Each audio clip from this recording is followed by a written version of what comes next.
निशाना बनाने के इरादे से पूरी पश्चिमी सेना पर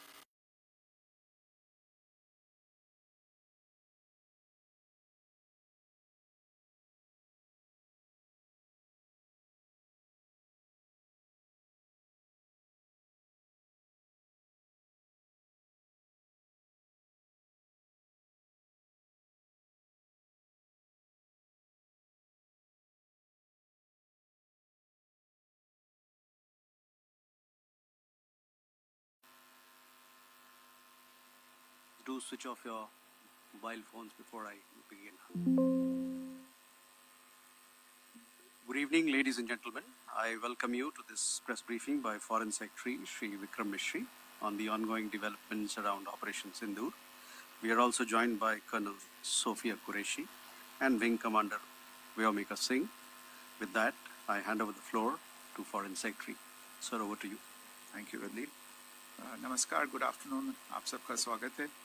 और मैं सबसे पहले अनुरोध करूंगा कर्नल सोफिया कुरैशी से कि वो आपको आज तड़के सवेरे से हुई घटनाओं से अवगत कराएं। Colonel Qureshi. Thank you sir.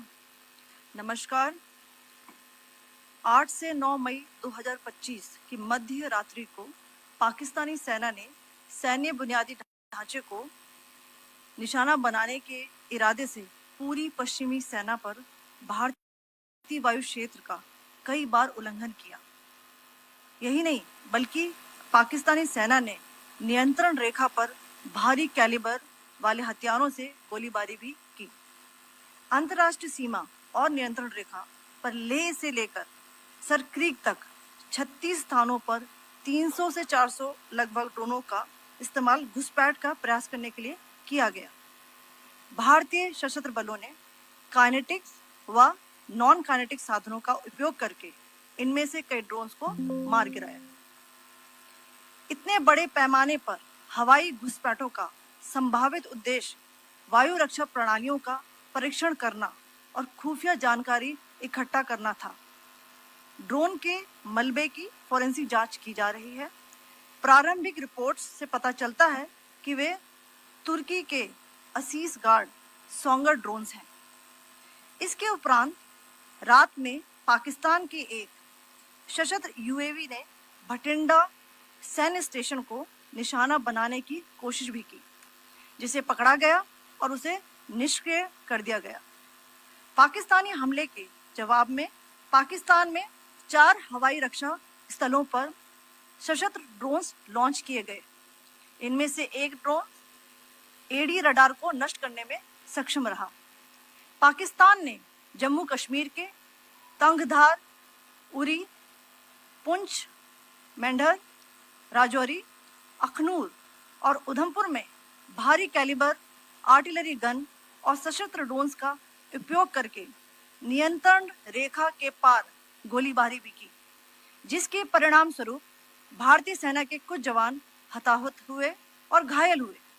भारतीय जवाबी कार्रवाई में पाकिस्तानी सेना को भी बड़ा नुकसान पहुंचाया गया। इसके अलावा पाकिस्तान का गैर जिम्मेदाराना व्यवहार फिर से सामने आया।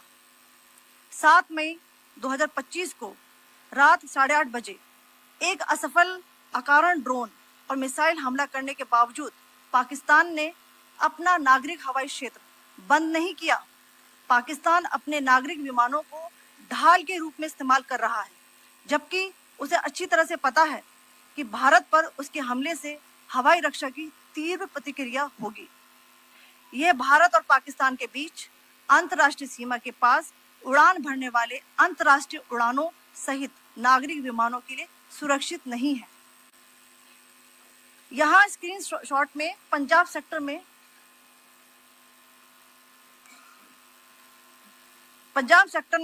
हाई एयर डिफेंस अलर्ट स्थिति के दौरान एप्लीकेशन फ्लाइट रडार 24 का डेटा दिखाया गया है।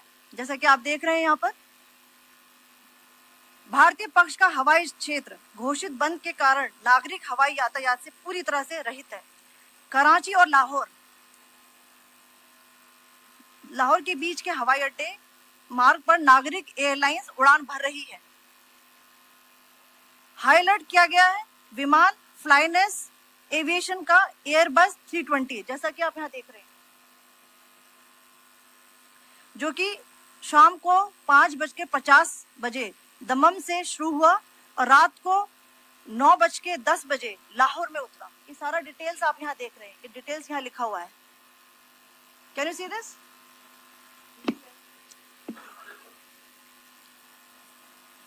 भारतीय वायुसेना ने अपनी प्रतिक्रिया में काफी संयम दिखाया और इस प्रकार अंतरराष्ट्रीय नागरिक विमान सेवा की सुरक्षा सुनिश्चित की। धन्यवाद। जय Hind. So, good afternoon to you all. On the intervening night of 8th, 9th May 2025, Pakistan military carried out multiple violations of Indian airspace along the entire western border with an intent to target military infrastructure. Pakistan military also resorted to firing of heavy caliber weapons along the line of control. Along the international border and line of control, drone intrusions were attempted from Leh to Sar Creek at 36 locations with approximately 300 to 400 drones. Indian Armed Forces brought down a number of these drones using kinetic and non-kinetic means. The possible purpose of these large-scale aerial intrusions were to test the AD systems and gather intelligence. Forensic examination of the drone debris is being undertaken. Preliminary reports suggest them to be of Aziz Guard Songa drone of Turkey. Later in the night, an armed UAV of Pakistan attempted to target Bhatinda military station, which was detected and neutralized. In response to the Pakistani attack, armed drones were launched at 4 air defense sites in Pakistan. One of the drones was able to destroy an AD radar. Pakistan also carried out artillery shelling across the line of control using heavy caliber artillery guns and armed drones at Tangdhar, Uri, Poonch, Mendhar, Rajouri, Akhnur and Udhampur in Jammu and Kashmir area, which resulted in some losses and injuries to Indian Army personnel. Pakistan Army also suffered major losses in Indian retaliatory fire. Additionally, Pakistan's irresponsible behavior again came to fore. Pakistan did not close its civil airspace despite it launching a failed unprovoked drone and missile attack on 7th May at 8:30 hours in the evening. Pakistan is using civil airliners as a shield, knowing fully well that its attack on India would elicit a swift air defense response. This is not safe for the unsuspecting civil airliners, including the international flights which were flying near IB between India and Pakistan. The screenshot we just showed and we shall share with you, it shows the data of the application Flight Radar 24 during a high air defense alert situation in the Punjab sector. As you have seen, the airspace on the Indian side is absolutely devoid of civil air traffic due to our declared closure. However, there are civil airlines flying the air route between Karachi and Lahore. Amongst the other civil aircraft that you can see, we have highlighted an aircraft which is Airbus 320 of Flynas Aviation, which was originated from Dammam at 1750 hours and landed later at Lahore at 2110 hours in the night. Indian Air Force demonstrated considerable restraint in its response, thus ensuring safety of international civil carrier.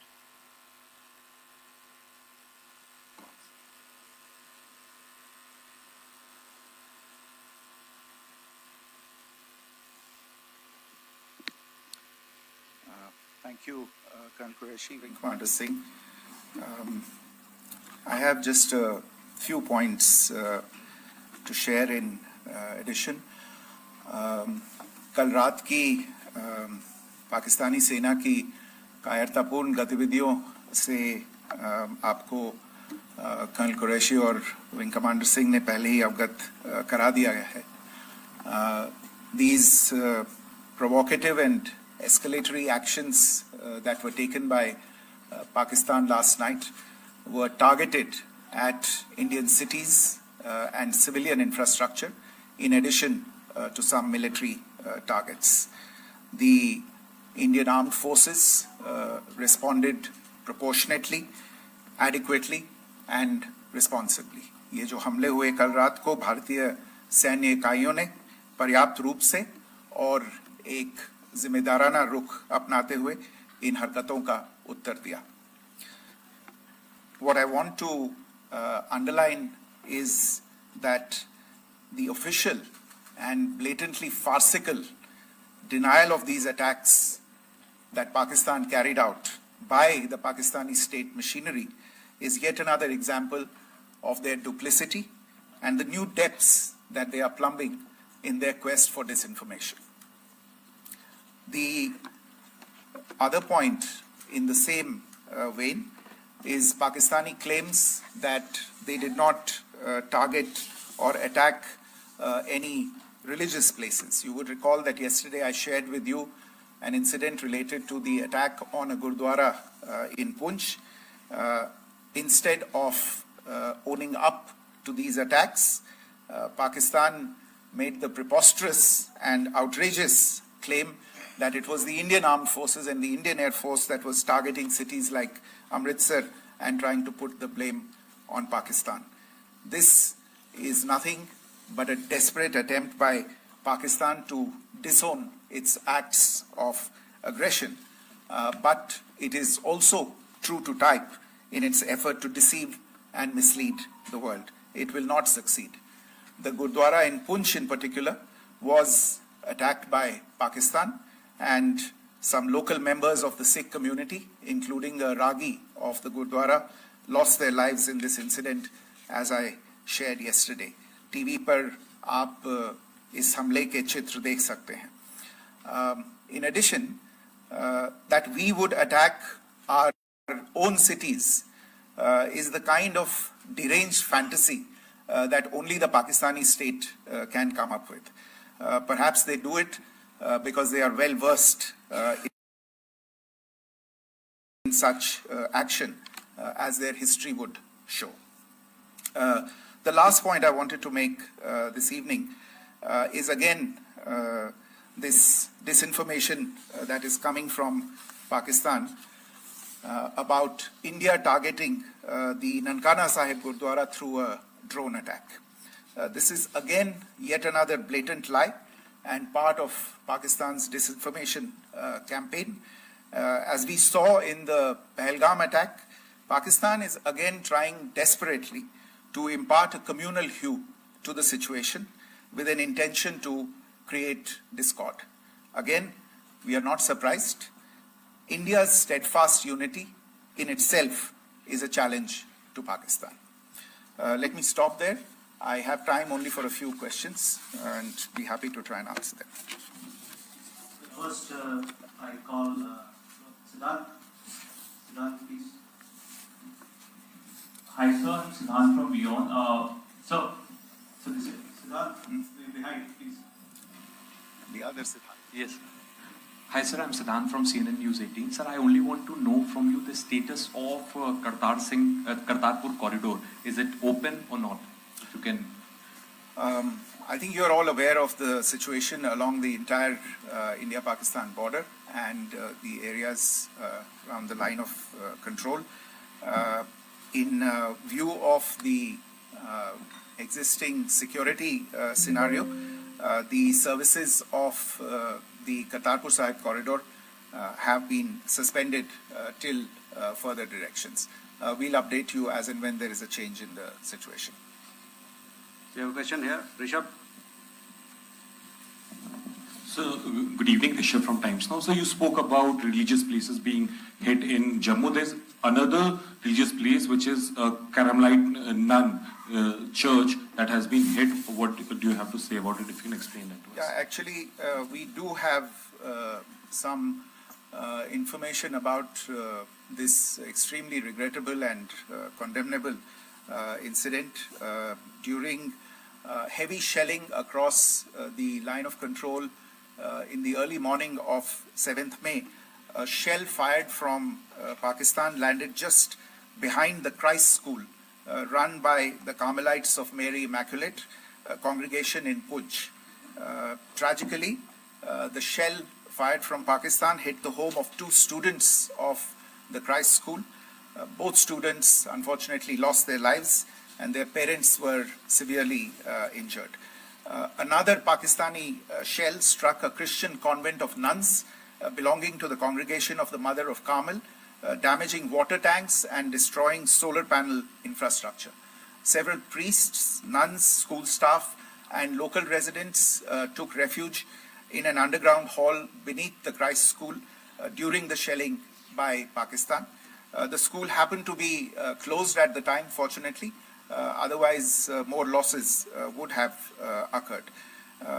Again, we have seen the Pakistani side targeting and shelling places of worship with a particular design. This includes gurdwaras, these convents and temples. Sir, कल आपने इसी podium से पाकिस्तान की थी, उसकी पाकिस्तान में काफ़ी तीखी प्रतिक्रिया भी आई और उसके बाद हमने देखा कि पाकिस्तान की तरफ से किस तरीके से लेह से लेकर भुज तक पूरी बॉर्डर के ऊपर जो इन्वेजन था वो किया गया। मौजूदा सिचुएशन के अंदर पाकिस्तान के बेल आउट पैकेज को लेकर और पाकिस्तान के इन अटेम्प्ट्स को लेकर आपका क्या असेसमेंट है? और दूसरा ये भी जानना चाहेंगे कि पाकिस्तान की तरफ से ये जो अटेम्प्ट किया गया था उसका भारत ने अभी तक उस तरीके का कोई जवाब नहीं दिया गया है, तो क्या भारत इसका जवाब देगा जो कार्रवाई हुई है बीते 24 घंटों में? देखिए प्रणय, जहाँ तक इंडस वाटर्स ट्रीटी का सवाल है, मैंने कल विस्तार से उसके बारे में इसकी चर्चा की है। Indus waters treaty is in abeyance and as such I have nothing further to add to the decision that was announced by the Cabinet Committee on Security. जहाँ तक IMF bailout का सवाल है, आपको ज्ञान होगा कि IMF की आज मीटिंग हो रही है। हम वहाँ पे अपना पक्ष रखेंगे और जो हमारा मत है इन चीज़ों को लेके वहाँ पे साझा करेंगे दूसरे मेंबर्स के साथ। ये बोर्ड पे निर्भर है कि वहाँ पे क्या निर्णय होता है। और जहाँ तक जो कार्रवाई हुई है उसका जवाब देने का जो आपने जो प्रश्न उठाया है, जो आज ब्रीफिंग हुई है, जो आपको सूचना मिली है, मैंने भी कहा है कि जो आज सवेरे तड़के सवेरे जो गतिविधियां हुई, भारत ने उनका एक जिम्मेदाराना पूर्ण तरीके से और एक पर्याप्त तरीके से उसका जवाब दे दिया है। सिद्धांत। Hi sir, Siddhant from WION. Sir, the External Affairs Minister has spoken to many of his counterparts around the world. Yesterday he spoke to the US Secretary of State Marco Rubio. So what were the key areas of conversations during that call? Yes, the minister had a conversation with the US Secretary of State. As you can imagine, the focus of discussions was the terrorist attack in Pahalgam and the response that India mounted after that on the 7th of May. The Secretary of State shared his thoughts on these developments with the minister. The minister deeply appreciated the US's commitment to work with India in the fight against terrorism. And he also underlined the targeted measures that India had taken in connection with Ops Sindoor. The minister also underlined that India would firmly counter any attempts at escalation from there. But in follow-up to that, as you are aware, there have been a number of other conversations.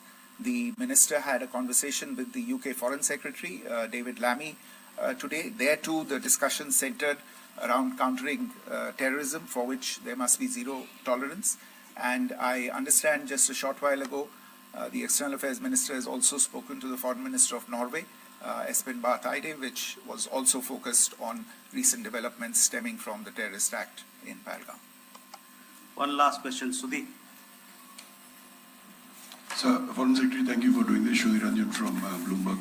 Foreign Secretary, India had struck Bahawalpur the other day, which is also connected with the murder of one of us, journalist Daniel Pearl.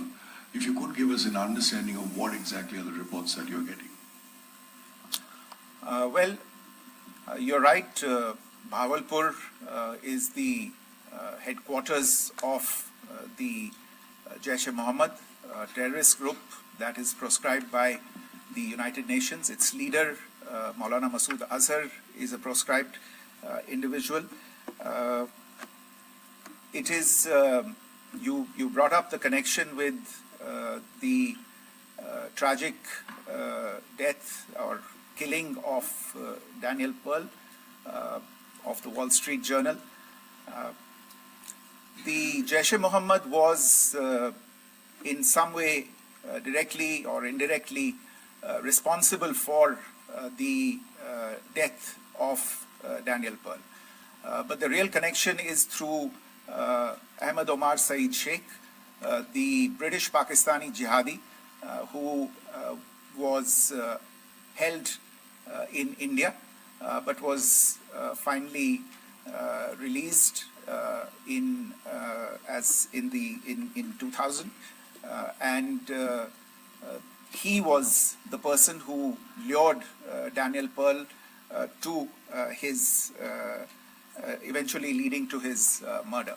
So these are all obviously connected figures, connected individuals, connected institutions, and the attack on Bahawalpur, on that facility of the Jaish-e-Mohammed in Bahawalpur is, I would imagine, a fitting part of this unfortunate incident. Thank you all. Thank you, sir. With that, we come to the closure of this press briefing. Thank you very much.